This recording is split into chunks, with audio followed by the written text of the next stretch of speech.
Assalamu alaikum wa rahmatullahi wa barakatuh. Ndugu yangu Muislam, kwa nini tunahimiza ibada ya kuchinja? Ni kwa nini mara nyingi tunahimiza watu wafanye ibada ya kuchinja? Ndani ya ibada ya kuchinja, ndugu yangu mpenzi wangu unayenitazama, huwa kuna siri kubwa inayopatikana. Wakati mwingine mwanadamu huandikiwa kukutana na mabalaa mbalimbali, mitihani mbalimbali, dhiki mbalimbali, mabalaa mbalimbali, ama wakati mwingine bunge na kikao cha maadui zake wanaweza wakakaa kumpangia mipango mibaya na kuichukulia hatua ile mipango kwa ajili ya kumdhuru. Sasa tunapohimiza ibada ya kuchinja, unaposikia ibada ya kuchinja, tafsiri yake kuchinja kuna kuepusha wewe na kuna kunusuru wewe na mipango mibaya ya maadui ambayo walikuwa waipange ile mipango ikufike ama ikupate, mipango ambayo wanakwenda kuitekeleza. Basi unapochinja, damu inayomwagika inakuwa ni badala ya yale mabalaa na ile mitihani ambayo ilikuwa ikufike. Lakini pia tunapozungumzia ibada ya kuchinja, ndani ya ibada ya kuchinja kunapatikana siri nyingine nzito kabisa na siri nyingine kubwa. Na siri hii kubwa, ndugu yangu Muislam, ni kukufikisha wewe katika malengo unayoyakusudia, ama kukufikisha wewe katika zile plani unazoziwaza kila siku.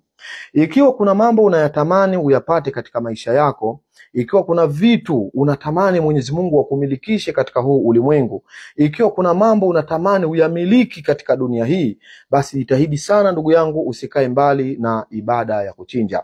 Kwa sababu unapokuwa unachinja, unamwaga ile damu kwa ajili ya Mwenyezi Mungu Subhanahu wa Ta'ala, basi Mwenyezi Mungu hukufikisha katika daraja kubwa na daraja zito sana, ambalo ni daraja ya kuweza kufikia yale malengo na makusudio unayotaka. Lakini pia kuchinja kunaweza kukampelekea mtu kutatua matatizo yaliyoshindikana na wanadamu. Kama maradhi, labda mtu anaumwa maradhi, ama mtu anahitaji mambo fulani kuyapata katika maisha yake, ama ana dhiki fulani, ama kuna matarajio fulani anatarajia yapate, lakini kila anavyojitahidi kunakuwa kuna ugumu katika kufikia matarajio yale. Basi alaika bidhabhi, ndugu yangu, shikamana na kuchinja. Kuchinja kutakupa wepesi mkubwa sana. Na tunapozungumzia kuchinja, tunakusudia wale wanyama wale miguu minne, kwa maana mbuzi, tunakusudia kondoo, tunakusudia ng'ombe, ukiweza kupata ngamia, nyumbu, na wale wanyama hoa ambao wameainishwa na mtume wetu Muhammad sallallahu alaihi wasallam. Na ndio maana utaona hata sunna yetu ya Kiislamu, sunna ya dini, sunna ya mtume sallallahu alaihi wasallam, mtoto anapozaliwa ni kuchinjiwa mbuzi wawili kwa mtoto wa kiume, ama mbuzi mmoja katika siku ya 7 baada ya kuzaliwa. Hakika tunaiita. Hakika maana yake ni nini? Maana yake kwa Kiswahili neno hili ukilitafsiri maana yake ni kukata. Hakika maana yake ni kukata. Lakini katika istilah ni kuchinja mbuzi wawili kwa mtoto wa kiume, ama mbuzi mmoja kwa mtoto wa kike. Lengo ni nini ile pale? Ile ni kuja inaondosha mabalaa ambayo yalikuwa yamfike mtoto huyu katika ulimwengu. Na kinachosikitisha zaidi, watu wengi, wazazi wengi, uwezo wa kumiliki 200,000, 180,000 ya mbuzi tunao, lakini hatutaki kuchinja kwa ajili ya watoto wetu. Ndio maana watoto wanakuja wanakutana na mabalaa, wanakuta mtoto hasikii, mtoto si msikivu, mtoto anaanza kusibiwa na vitu mbalimbali vya mashaitani, kupata maajali mbalimbali. Ni kwa sababu tu ya kupuuza baadhi ya ibada kama hizi tulizoelekezwa na dini yetu tukufu, dini ya Uislamu. Kwa ndugu yangu Muislamu na mpenzi katika imani, kokote pale ulipo duniani, kama utakuwa una dhiki, una matatizo, una mitihani, jitahidi sana kujibidisha na ibada ya kuchinja. Na mimi leo nitakupa moja katika njia ambazo nina ushahidi nazo. Nitakupa moja katika njia ambazo nina ushahidi nazo. Njia hizi ukizifanya, wallahi, kwa imani na yaqini, kwa idhini yake Mwenyezi Mungu, Allah atakupa.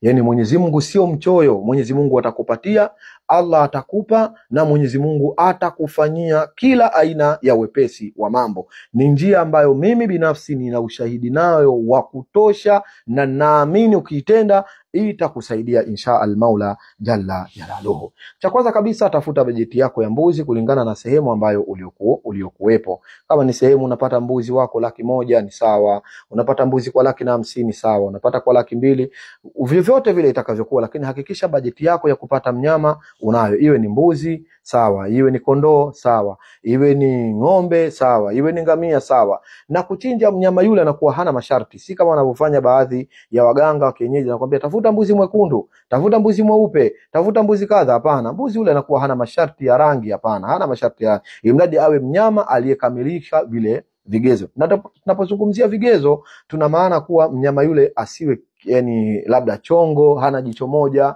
ama mguu mmoja kavunjika, ama aliwahi kuliwa na mnyama mwingine ana jeraha kubwa, ama wale mbuzi ambao wanaita walioasiwa. Kuna baadhi ya mbuzi anakuwa ni dume alafu anaasiwa, anakuwa hawezi kumpanda mbuzi jike kwa sababu wamemvunja zile nguvu. Na hii ni haramu katika mujibu wa dini, mnyama kumfanyia vitu kama hivi. Wafugaji wamuogope Mwenyezi Mungu Subhanahu wa Ta'ala. Kwa hiyo mnyama asiwe na sifa hizo. Kama atakuwa hana sifa hizo, basi insha Allah Ta'ala huyo mnyama wako atakuwa ndio mnyama mwenye kufaa. Sasa ukishakuwa na bajeti ya kumpata mnyama huyo, anzia siku ya Jumatatu, itakuwa ni bora zaidi.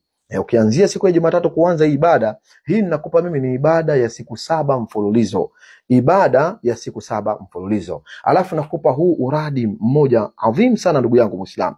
Kama kweli unataka uone maajabu katika maisha yako, na kama kweli unataka uone matokeo bora kutokana na hichi nitakachokuelekeza, baada ya kuwa umepata bajeti yako ya mbuzi, na insha Allah Taala anza siku ya Jumatatu, alafu uradi huu uradi utaufanya kila siku insha al-Maula jalla jalaluhu, kila siku ya Allah, yani kila siku ya Mwenyezi Mungu iendayo, uradi huu utaufanya mara 1515, mara 1515 utaufanya uradi huu.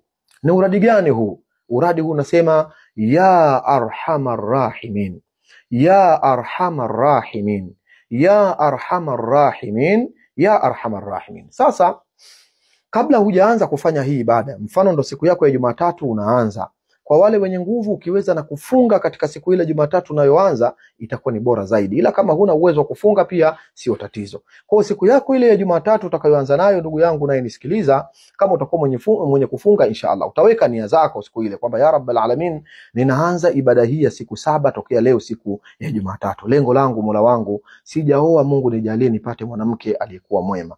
Lengo langu Mola wangu, sijaolewa, naomba nijalie nipate mwanamume aliyekuwa mwema. Kama sababu yangu ya kutokuolewa Mungu inatokana na vifungo, nimefungwa, nimefanywa usihiri, ama nimefukiwa, ama kadha kadha, unatia pale nia zako. Kama ni maradhi, unamwomba Mwenyezi Mungu na kwamba Allah jalia hii iwe ni sababu ya kuondokewa na maradhi. Na dua hii unaweza hata kufanyiwa hata kama usipofanya wewe, kama wewe huwezi kufanya labda kutokana na maradhi au kutokana na hali uliyokuwa nayo, hii pia mtu mwingine anaweza akafanya kwa niaba yako, na inasihi kabisa, wala haina shida ya aina yote. Sasa utakapotia zile nia zako, unaanza huo uradi, ya arhamar rahimin, ya arhamar rahimin, ya arhamar rahimin, ya arhamar rahimin, ya arhamar rahimin, ya arhamar rahimin, ya arhamar rahimin, ya arhamar rahimin. Sasa huu uradi unauleta mara 1515 kila siku, unauleta kila siku unauleta. Na ni nyakati gani nzuri kuileta? Nyakati ambazo zilizokuwa bora kuileta ni nyakati za asubuhi au nyakati za jioni. Kama nafasi yako unaipata asubuhi, basi ni vyema ukaleta asubuhi. Kama nyakati yako ni jioni, basi ni vyema zaidi ukaileta wakati wa jioni, lakini asubuhi ndio wakati unaopendeza sana. Kwa hiyo siku ya kwanza, siku ya pili, siku ya tatu, siku ya 4, siku ya 5, siku ya 6, siku ya 7. Sasa ile siku ya 7 ndio siku ambayo utachinja yule mnyama wako. Siku ya 7 ni siku ambayo utachinja ule mnyama wako. Ukiweza kufunga haya masiku yote ni bora zaidi. Ukiweza kufunga ile Jumatatu sawa, na ukachagua siku nyingine katikati ya hiyo wiki 7, kama utapata Alhamisi na ukaifunga nayo pia ni sawa, lakini ukifunga siku zote kama una nguvu unayo ni bora zaidi. Ndugu yangu, hii ni njia ambayo nina ushahidi nayo kwa idhini ya Allah Subhanahu wa Ta'ala, imewatoa watu wengi.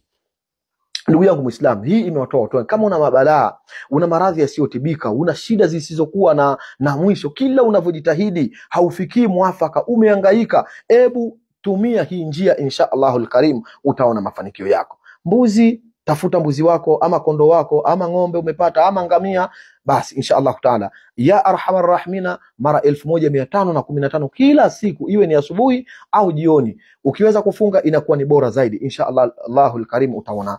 Na hii ni nzuri kwa sababu hii inaua mpaka mbinu za maadui zako. Yale mabaya waliokukusudia maadui ya kupate, ile mitihani ambayo maadui wamekusudia kupata, hii inavunja na inateketeza na ina uwezo kurudisha ubaya sehemu uliotoka. Naomba Allah subhanahu wa ta'ala, ikiwa mtatumia hii, basi Allah aende akawape na akujalieni kila lenye kheri na kila lenye baraka. Shukran lakum, jazakumullah khair. Assalamu alaikum wa rahmatullahi.